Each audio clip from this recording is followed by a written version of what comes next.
So in this video, I'm going to walk through what impact AI is already having on our lives. I'm going to take a look at where it's going and the potential areas of risk when it comes to AI. But then I'm also going to look at the solutions, at how it can be used to improve your life and how it can be done pretty much for free or really, really cheaply.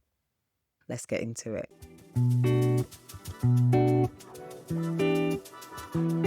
So a lot of people I know are just not checking in when it comes to what's going on in the world with AI. They're not using it, they're not learning about it, they don't really understand how it can, should, and is being used. And on the one hand, I have to say I really don't blame them because it is quite a lot. It's obviously taking over a lot of things that we feel make us who we are as human beings.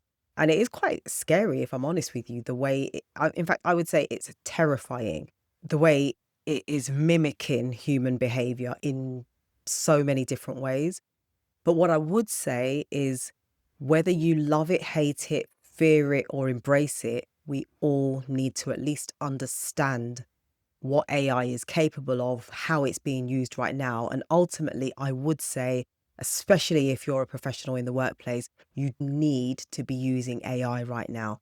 Because if you're not, you're losing a really key competitive advantage and you will fall behind. Just a quick reminder before we get into it to like and subscribe to the channel. We're really trying to spread awareness of the things that we discuss, from career and business through to life and how you can empower yourself to actually take the direction that you want in your life. More to come on that at the end of the video, but for now, let's get into it. So I'm going to start with some stats because some of these are unbelievable. ChatGPT launched in November 2022, and within 2 months, it had already gained 100 million users globally. So fast forward to January 2025, and the number of weekly users for ChatGPT has gone up to 400 million every week. Now, that's just one AI system. We've got Gemini, we've got DeepSeek, we've got Copilot, we've got quite a few others. And these are the free versions. This is without even getting into the paid versions and the specialist AI systems for different types of work and productivity. So we are literally surrounded now by AI. It's taking really the lion's share of some of the work that has always been done by us as humans. Here's another stat. Nearly 40% of CEOs globally say that they plan to replace workers with AI. 40% of global CEOs. In addition to that, 60% of this same group said that they're going to prioritize AI skills when they're recruiting for new roles. It's something that will now be seen not as a nice to have, but as a need to have in the workplace. And it's not just the private sector.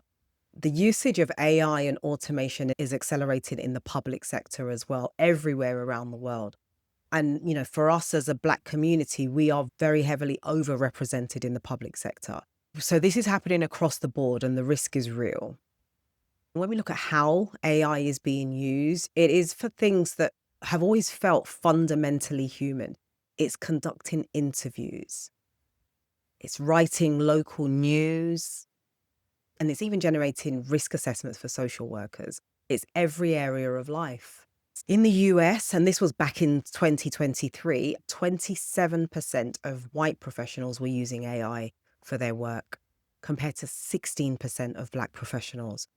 So there is a real risk that gap, that attainment gap between white and Black professionals that we know is there and we haven't been able to close, there is a potential that it will grow, and it will be based on the merit of the skills that you put forward and the capabilities you've got when it comes to AI. So we really need to do something about it. So let's talk about what can be done. The now impact, not the future projected impact, but the now impact of AI everywhere we look. It's because it's not just the corporate sector. When it comes to retail and you go to your supermarket, you can see there are less and less tills in the supermarket and you do it all yourself. When it comes to transport, whether you're riding a cab or you're booking a courier or you want a delivery, AI has taken over so many of the jobs that humans used to do. We're seeing delivery companies using drones to take away that human aspect. We go to the airport and we see that you check your own bag in, you book in online. A lot of passport control is now done by a machine where there used to be people. Most of our online customer service is now done by a machine. It's either a chat bot or it's a fake person, an automated voice that's sending you down crazy numbers to press. And that's only going to increase because we've now got very human sounding and human reacting AI. For those people like me that want to feel like they're speaking to a real person, you're going to be given a machine that feels and sounds like a real person. So that need for a real human is going to be gone. This is going to impact sales, it's impacting security, cleaning, domestic work, right across the board. We are already in that space where AI is quickly and surely taking over. And obviously, as more and more companies invest in these automated systems, it means they don't have to pay wages. It means they can reduce certain facilities that they have available for staff.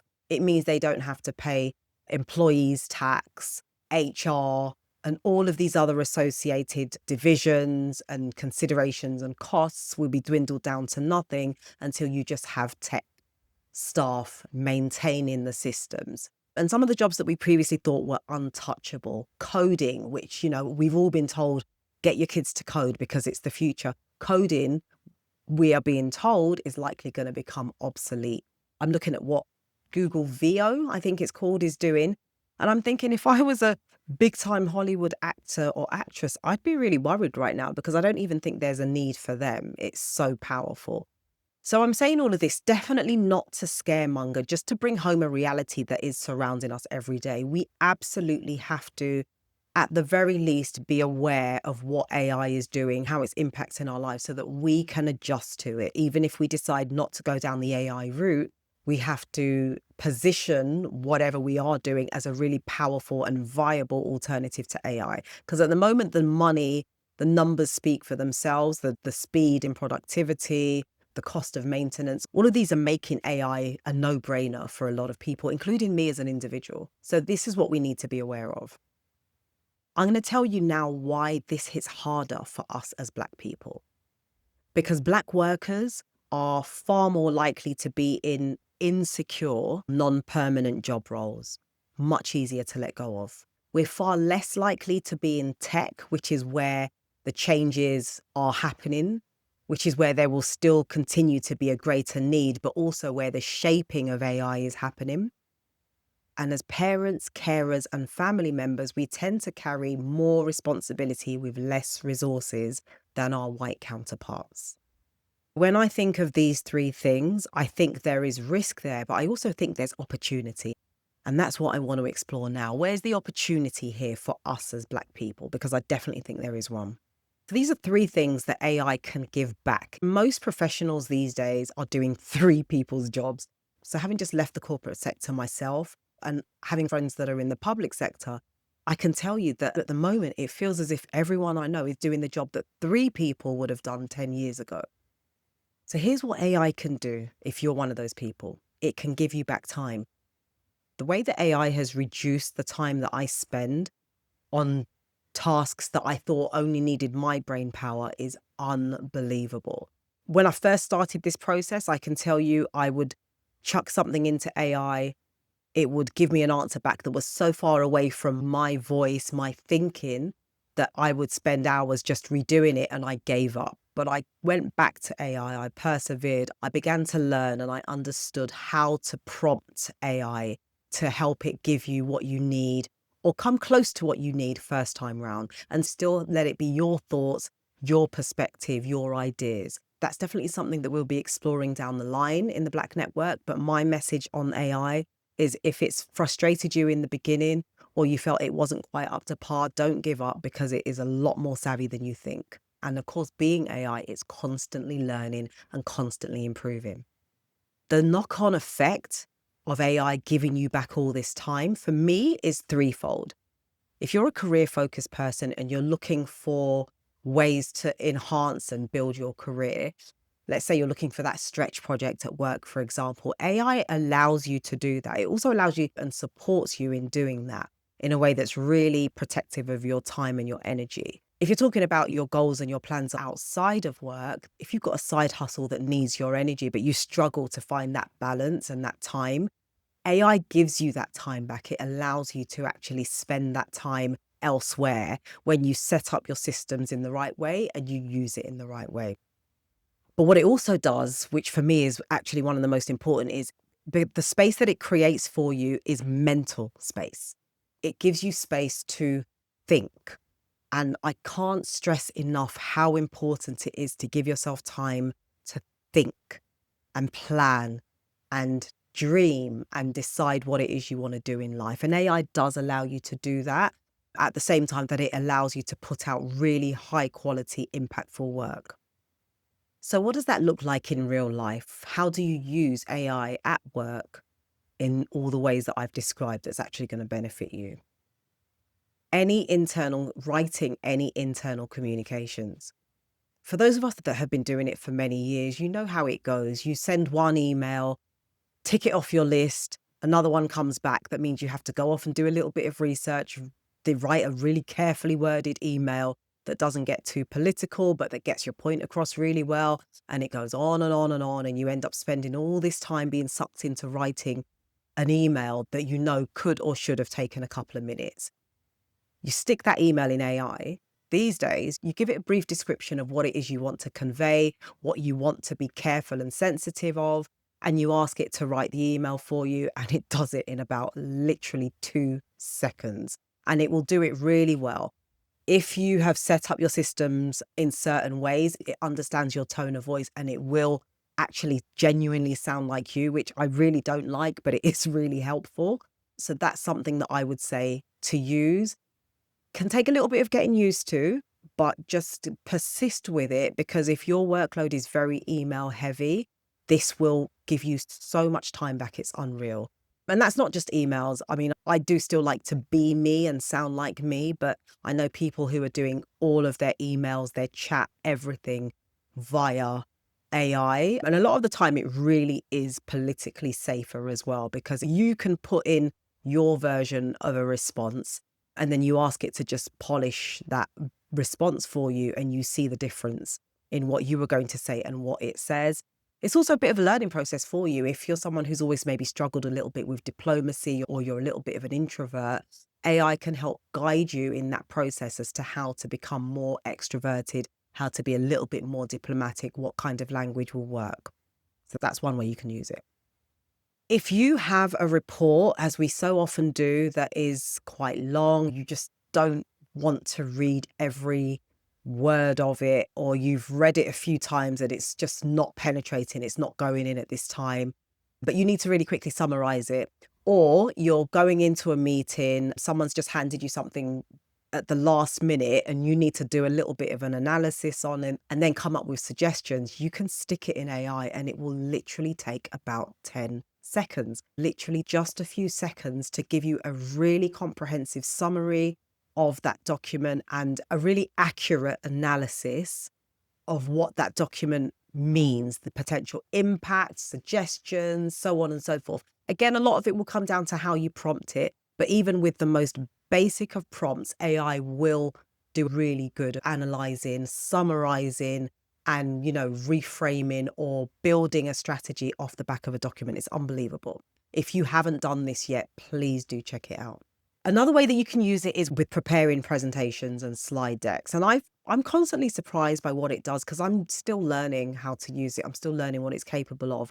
And it is capable of so much more than I ever would have imagined. A lot of it is actually really good creatively. Some of it is so off, it's horrendous. A lot of it is really good. One of the ways that I like to use it, for example, is if I'm putting a plan together for something and I just want the bare bones of a strategy. I used to do that myself, and it would sometimes take me maybe 2 hours to come up with a strategy and a structure that I was really pleased with. These days, AI does that for me in literally no time at all. Again, everything I'm telling you, it's more than likely going to be less than 30 seconds, less than a minute. And you don't have to do everything that it says. You will always have your own thoughts, your own ideas, the structure that you would want to implement. But as a starting point, as a basic structure for you to then change into a format that works for you, it is absolutely perfect. And finally, those people that are using, systems like Teams and Google at work, you would for a while have been seeing all this productivity stuff popping up on your calendar. You spent this much time in these types of meetings last week.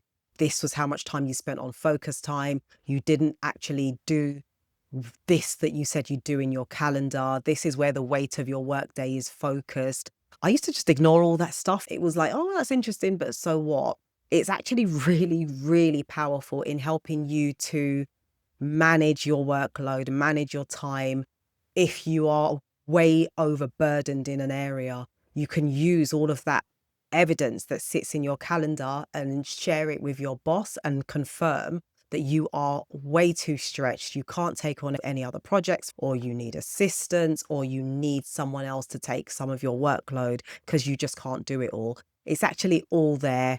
A lot of companies have it activated, but I think even if you don't have it activated by your company, there are still productivity tools that you can use that will really help you to gain time back for yourself, or at least present a really powerful argument to your boss about how little time you have to do the things that are considered essential. And I think when we're looking at things like performance related pay, and we're looking at annual pay increases and end of year assessments, things like this, where people are being penalized for just having too much work to do, are actually going to be really helpful for workers to actually fight back to a certain extent, not only defend your position, but hopefully get a win out of it.